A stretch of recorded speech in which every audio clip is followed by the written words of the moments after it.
ஜெர்மனியில் புதிய இரட்டை குடியுரிமை சட்டத்தின் கீழ் பலர் ஜெர்மன் குடியுரிமைக்கு விண்ணப்பித்து வருகின்றனர். ஆனால் நீங்கள் அதை பெற்றவுடன் உங்களுக்கு என்ன ஆவணங்கள் தேவை என்பதை தெரிந்து கொள்ளுங்கள். முதலாவதாக உங்களுக்கு தேவைப்படும் மிக முக்கியமான ஆவணம் குடியுரிமை சான்றிதழாகும்.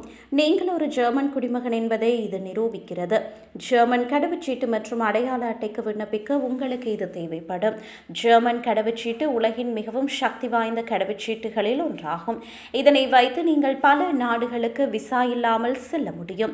மேலும் ஐரோப்பிய ஒன்றிய நாடுகளுக்குள் சுதந்திரமாக செல்ல உங்களை ஜெர்மன் கடவுச்சீட்டு அனுமதிக்கிறது.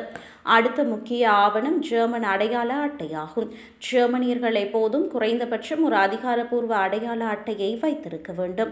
வங்கி கணக்குகளை திறப்பது அல்லது ஒப்பந்தங்களில் கையெழுத்திடுவது உள்ளிட்ட பல விடயங்களுக்கு இது தேவையாகும். நீங்கள் ஜெர்மன் குடியுரிமை பெற்றவுடன் உங்களுக்கு குடியிருப்பு அனுமதி தேவையில்லை. உங்களிடம் அவ்வாறான குடியிருப்பு அனுமதிகள் இருப்பின் அவற்றை ரத்து செய்யலாம்.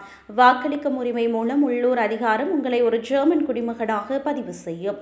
அதாவது நீங்கள் இப்போது ஜெர்மன் தேர்தல்களில் வாக்களிக்கலாம்.